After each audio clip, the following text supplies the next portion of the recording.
This camera's so close. Usually our camera's all the way back there. You're supposed to. It's a very wide. You saw that? Yeah.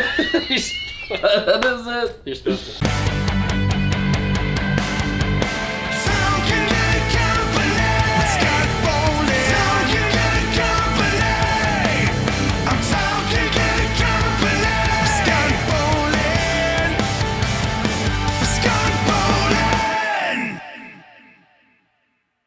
Hey guys, my name's Scott Bowling, and we are back. Good company. We have Mr. Ted Tuck.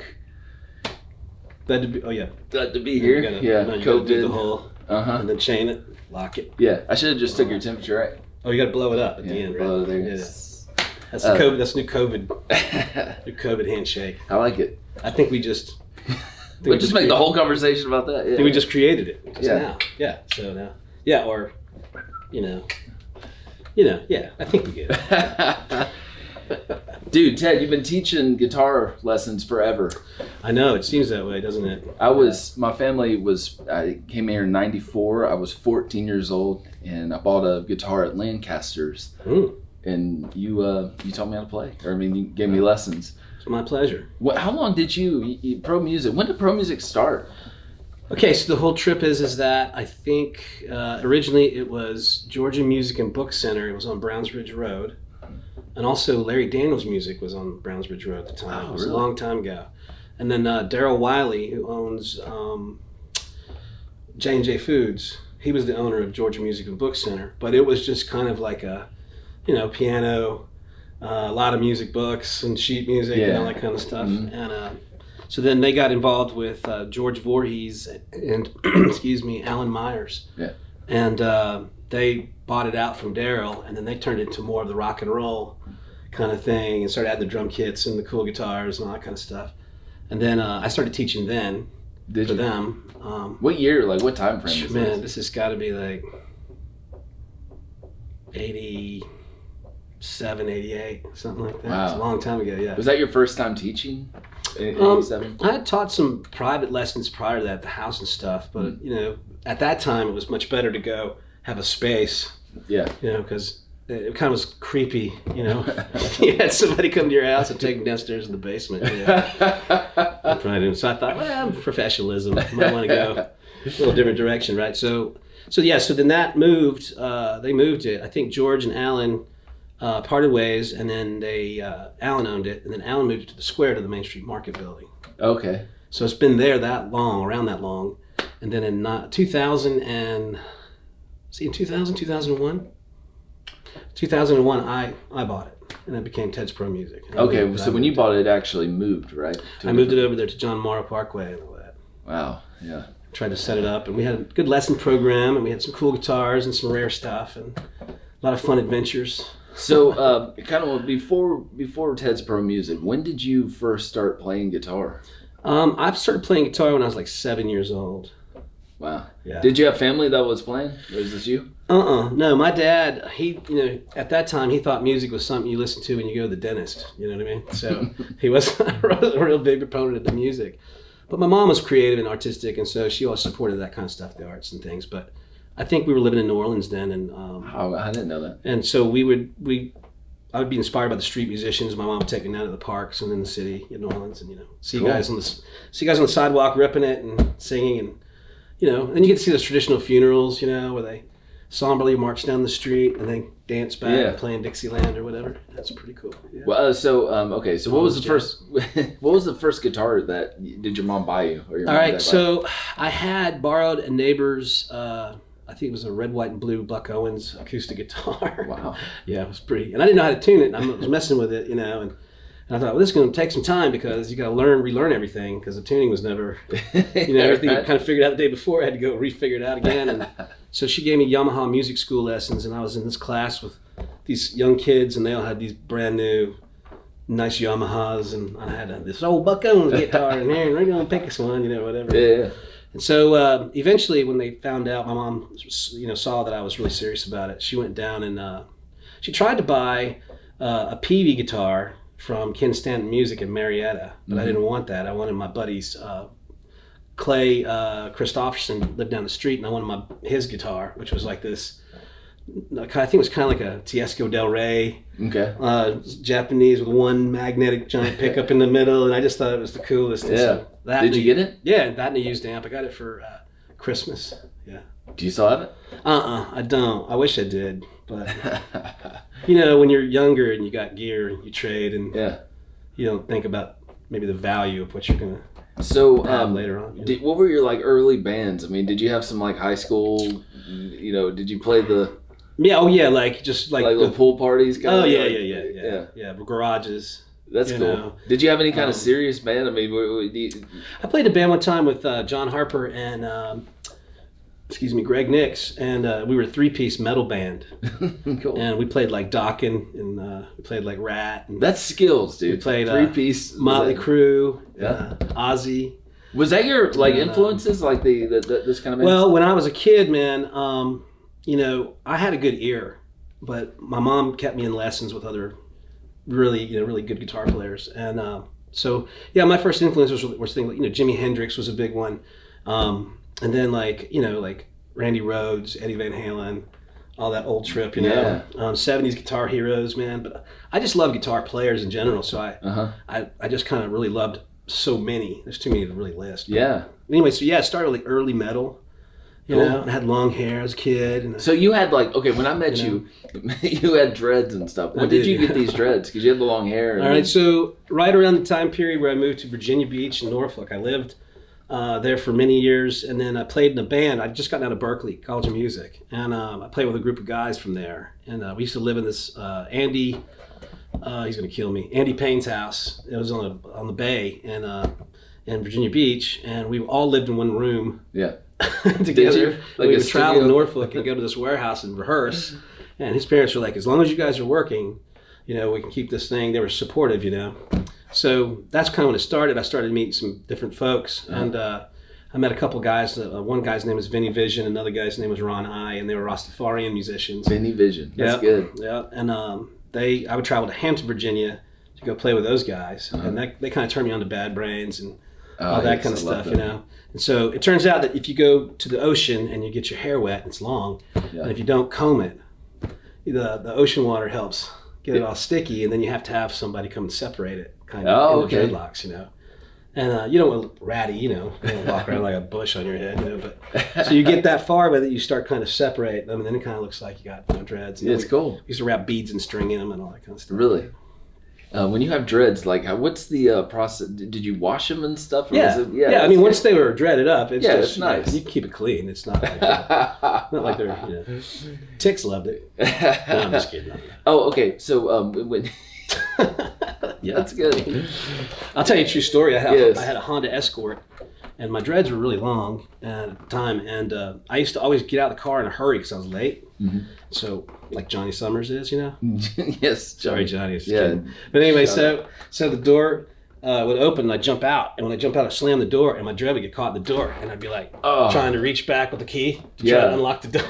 It's like, get back here. That's crazy. I had a buddy that said he loved his dreads because when he travels, he like kind of... Yeah, it's like a nice little bed for your face. Why'd you cut them off for? I had them for a long time, man. I don't know. I just kind of got tired of it, you know? Was it like, because like Lenny Kravitz cut his off and he was all free, and he's like, did you have some kind of like religious kind of... I don't think that was it. I think it was just really just like, okay, I'm tired of screwing with them, you know what I mean? I think it was really more like it is, but, you know, maybe I just wanted a different kind of look over at the time, because, you know, if I kept those dreads, I'd be like Crystal Gale with dreads all the way down to the floor, you know? Okay, so when you had, after Pro Music and you started Ted's Pro Music, what made you come up with the idea of doing Ted's Pro Music? First of all, Pro Music was a cool store. Yeah. Had a lot of high-end gear, and some customers had complained that maybe the prices were a little too high for what your merchandise was on the wall, and they would rather drive to Atlanta. And I thought, well, maybe there's a way to lower some, you know, overhead, not such a big place, and then that way we can, you know, discount the guitars a little bit more and maybe wheel and deal a little bit more. So that's kind of the thing. And I thought, you know, a music store would be cool. I met my wife. We just started dating. She was my fiance, and started the store. So that was right around that time. Yeah. Wow. Yeah, I auditioned for TLC many years ago. Yeah? Yeah, like a long time ago. That's cool. And I'd met Maria, and I decided not to take the gig because it was either her or the gig. Not that she was an ultimatum or anything. I just thought it'd be better to work on that in the future. Okay.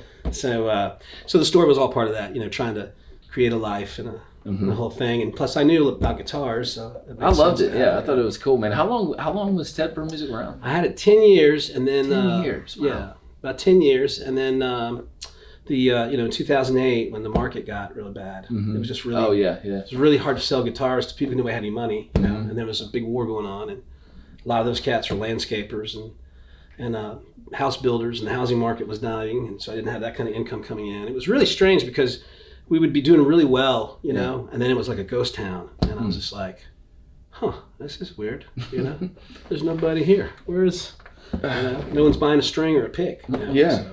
And so, did you get? Well, first off, you were also want to talk about this.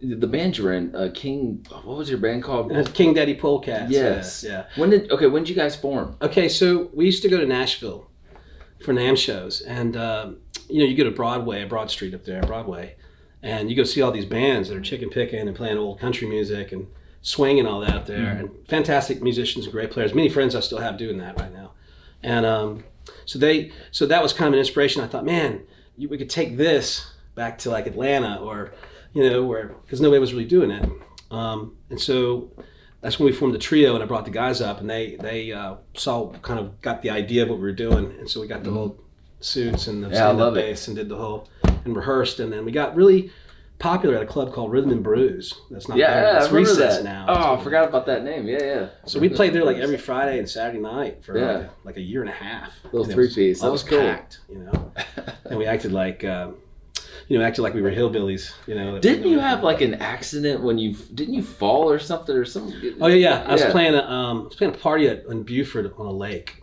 Oh yeah. And there was some beverages involved, it's a wedding. It was a wedding party, what it was. And they had built this parquet dance floor on the ground in the tent, but it was angled like that. So people were like dancing and sliding, off the dance floor, slipping. Uh-huh. So stage was right here, and one of the shticks we had was Jonathan would jump out with his bass and do a solo, and then I would jump on top of it and play guitar, and we would do Eastbound and Down by Jerry Reed. Great. And this one particular night when we got to the song, Jonathan and I talked, and I said, I don't know if the floor's good. It's a good idea. Plus, there's been beverages involved. Maybe we should. Maybe we should not do that. Yeah. Well, Jonathan jumped out there, and he was like, "Come on!" Everybody's cheering. "Come on!" So I jumped out there, and as soon as I did, that bass wobbled. No one wouldn't have because the floor wasn't level, and I fell backwards and broke my ribs on a subwoofer. Oh my gosh! On the floor, yeah. So the best part is I go to the emergency room. Right? That's the best part. But I had to go the next day for particular reason, so I had broken ribs all night, and Maria was just... Whoa, so when you fell, it was over, I was passing out, in and out, trying to crawl out of the tent. I was trying to get pieces of my headstock and guitar that had broken, trying to get those in my pocket so I could put it back into the telly or whatever. Wow. Yeah, and so we go to the doctor's office, and I was probably 39, 40 years old at this time. Mm-hmm. No, I was younger than that. I was probably 36, something like that, 37. And the doctor comes in, and he goes, "So, Mr. Tuck, you're a musician, is that correct?" And I said, yeah. He says, "Okay." He said, "You make your living by standing on a bass guitar, is that correct?" And I was like, "Well, Absolutely. It's a lot deeper than it's not. I'm not like an electric bass or like a circus act, And so anyway, he recommended that I not do that anymore for a living. Oh, that's great, man. We could have like a full episode of your injuries, man. Oh yeah. Did you fell off the porch one time? Yeah. I think? And I was at a Branch House Tavern one time playing with a buddy of mine, and I leaned forward to get some Gatorade, and when I did, I kept going. And he was singing a song, and he was like, and pulled me back. Just there's so many crazy stories. And so me and you play together at church. Yes, we do. Gainesville First United Methodist, a mouthful. Right. Yeah. GFUMC. Yeah. How did you get connected with the church? I knew a lot of the people at the church already, and they had guitar players already, so there wasn't a need for that. And then Johnny Summers contacted me and said that Michelle and some of the people there were needing a lead guitar player. And so I wanted to do it because the Lord has always been very good to me. It's always been I've always been very blessed with music, and the understanding of it, and then just being able to, you know, keep my life going and sustain a family and what I'm doing by playing music. And so I wanted to give back to the Lord. You know? Yeah, so, man, that's great. So that's why I got involved, and I love it. Yeah, yeah, it was funny when I heard you were coming back. I was like, oh man, that dude taught me to play when I was 14. It's just wild now, like, yeah. And now I'm playing drums with you. Yeah, but it's been a blessing, dude, having you back. Man, I love it. I love it. I love the church. I love the people. I love the atmosphere. Yes. You know, Jamie's really cool because Jamie's not one of these guys that's, you know, you're a bad person and you are evil and all that. He always has a really positive message, and you know, and the band is really cooking too. You know, yeah, especially me, the drummer. I'm just playing. Hey, and we got Michelle leading us too. That's right. She's great at that. She's awesome. Yeah. And Ted dressed up as Oz Fox. I did. Yeah, Striper. Yeah, for on Sunday. That was cool because you walked out of the bathroom and you're like, oh my god. Yeah. You're like, there he is. There he is. I like the comments you get at church too. Like somebody asked you about your beard. Oh yeah. Okay, so my son plays at church. You know. Yes, talk about that. So he does. Every once in a while, we let him play. He plays ukulele. You know, he's a talented does kid. A great job. Talented kid, and so he's playing ukulele and stuff. And so a couple weeks later, I was new at the church still, and so not everybody really knew me. And this lady was trying to be nice and approach me. You know, so she saw me in the lobby and she walked up and she said. She said, I really just want to let you know how much I appreciated your grandson playing a couple weeks ago. And I said, oh, great grandson. So I'm even twice as old as I was before, you know. Yeah, that's great.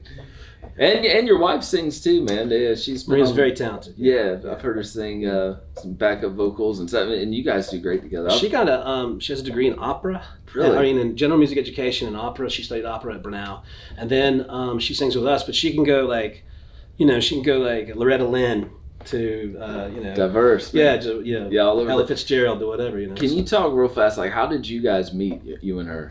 Well, the simple version is that we met when she was going to Brenau, but we couldn't date.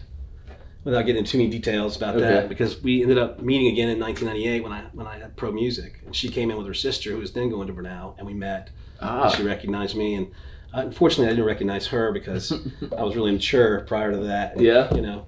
Anyway, so we started you know, calling and texting and dating and whatever. That's good. So, yeah.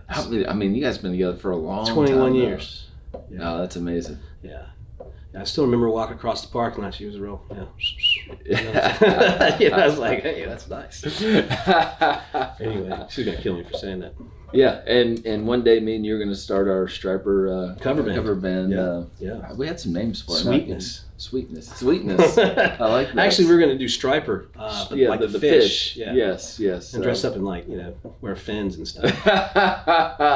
You wear your Striper Well, hat. fish would make sense because, you know, it's a biblical. Biblical, yes. Reference, fish. So, well, this is a good spot to end, man. But hey, I love you being here. Well, thanks for having me, man. This is first great. time. This is wonderful. Yeah. Happened since our COVID-19. Yeah. So. Yeah, the fun COVID-19.